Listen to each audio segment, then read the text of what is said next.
Assalamualaikum warahmatullahi wabarakatuh. Perkenalkan, nama saya Nakia Pricia Fasya. Saya dari Prodi Akuntansi dengan NIM 125251034. Oke, pada kesempatan kali ini saya akan menjelaskan atau membahas simulasi pengakuan pendapatan kontrak konstruksi berdasarkan PSAK 72. Pendapatan dari kontrak dengan pelanggan menggunakan metode Percentage of Completion atau POC atau cost to cost nih. PT KNU memiliki 3 proyek aktif yang sedang berjalan, yaitu ada Jembatan Cisadane, Gedung Kantor KNU, dan Overpass Tol Cikopo. Nah, saya akan menganalisis masing-masing proyek dari sisi pengakuan pendapatan, perhitungan POC, laba kotor, posisi billing, hingga identifikasi apakah ada kontrak yang bersifat onerous atau kontrak yang merugi. Nah, pertama saya akan membahas data kontrak dulu nih. Sebelum menghitung, saya lihat dulu data ketiga proyek ini, yaitu proyek A Jembatan Cisadane dengan nilai kontrak tuh 1,5 miliar. Nah, RAB-nya itu 1,2 miliar. Biaya aktual yang sudah dikeluarkan itu mencapai 480 juta dengan syarat billing bayar saat progres mencapai 50%. Sedangkan proyek B, yaitu Gedung Kantor KNU, nilai kontraknya ada di 2,8 miliar. Nah, RAB-nya di 2,2 miliar, biaya aktual di 1,87 miliar dengan sistem termin bulanan, artinya bisa ditagih setiap bulan. Proyek C, Overpass Tol Cikopo, nilai kontraknya itu ada di 900 juta, RAB-nya di 980 juta. Biaya aktualnya 650 juta dengan syarat billing bayar saat 60%. Nah, perhatikan di sini ya, RAB-nya itu sudah lebih besar dari nilai kontrak. Ini sinyal awal yang perlu kita waspadai nih. Kayak kita masuk ke perhitungan POC-nya. Rumus yang digunakan adalah cost to cost, yaitu penyelesaian atau persenan POC sama dengan biaya aktual YTD dibagi estimasi total biaya RAB dikali 100%. Mari kita hitung satu persatu.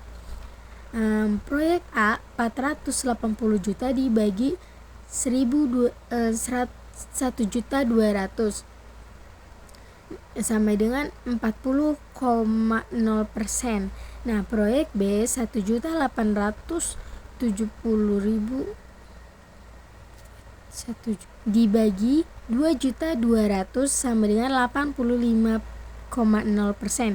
Nah, proyek C 650 juta dibagi 980 juta sama dengan 66,3%. Setelah dapat POC, kita bisa hitung pendapatan yang boleh diakui atau pendapatan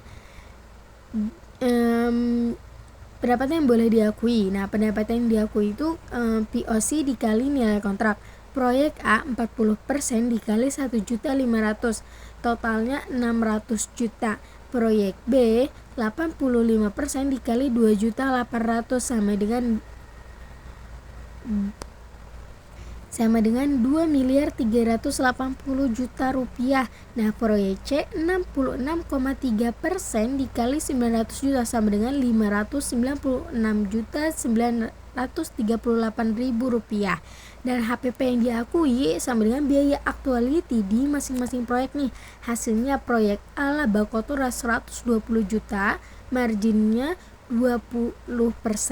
Proyek B laba kotornya 510 juta, marginnya 21,4%. Sedangkan proyek C laba kotor minus 53 juta, marginnya minus 8,9%. Nah, kita masuk nih ke posisi billing.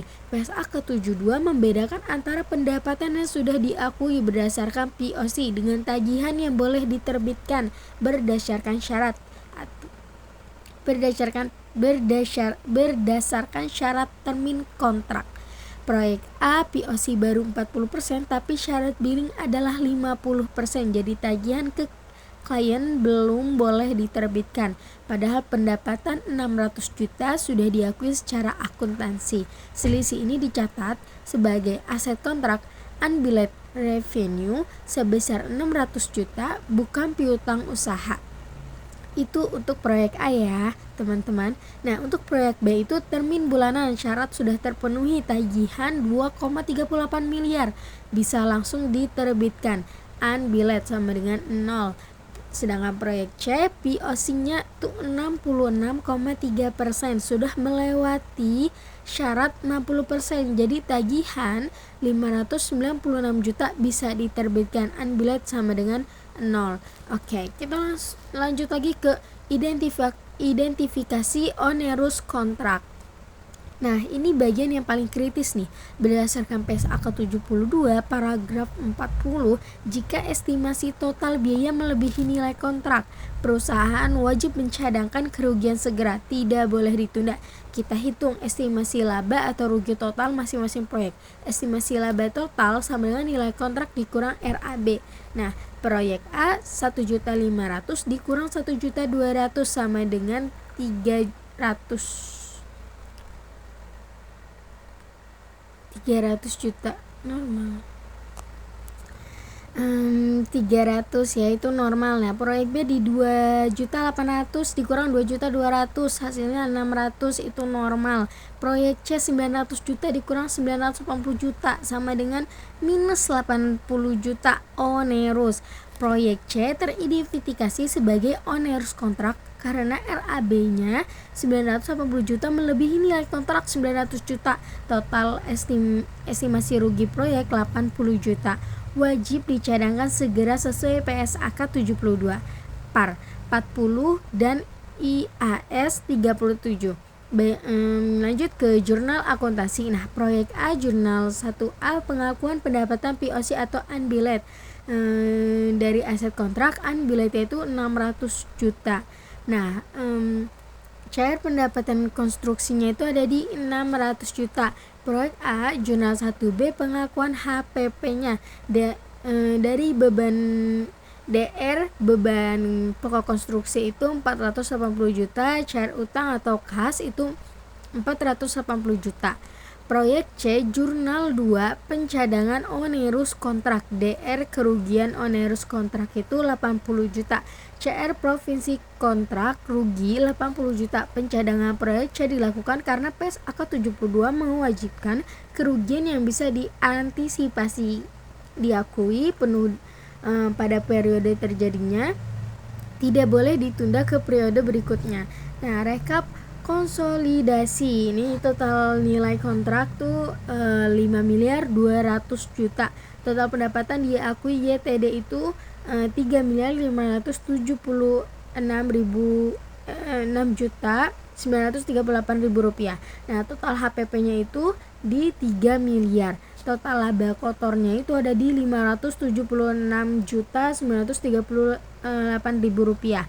Margin laba kotor konsolidasi 19,2%. Total onerous provision 80 juta dari proyek C nih. Jadi kesimpulan yang ada di proyek A itu jembatan Cisadane POC 40%, syarat bilnya kan 50% belum terpenuhi itu. Jadinya ada unbilled revenue 600 juta sebagai aset kontrak, margin setnya itu di 20%. Nah, untuk proyek B itu gedung kantor KNU POC 85% sudah bisa ditagih, marginnya 21,4%. Perlu pantau biaya sisa ketat karena aktual sudah mendukung RAB-nya. Sedangkan untuk proyek C yaitu overpass tol Cikopo. Nah, ini nih onerous kontrak RAB-nya itu lebih nilai kontraknya itu ruginya kan 80 juta. Wajib dicadangkan segera. Manajemen perlu evaluasi ulang nih skop atau negosiasi ulang kontrak. Nah, yang terus ada paradoks PSAK 72 yaitu pendapatan diakui saat bekerja POC, bukan saat menagih. Bila termin lambat, kas bisa seret nih meski laporan laba positif solusi. Nah, walaupun labanya positif ya, jadinya termin lambat kasnya juga bisa seret nih. Solusinya percepat penagihan dan pantau unbilled revenue secara rutin. Cukup sekian dari saya. Wassalamualaikum warahmatullahi wabarakatuh.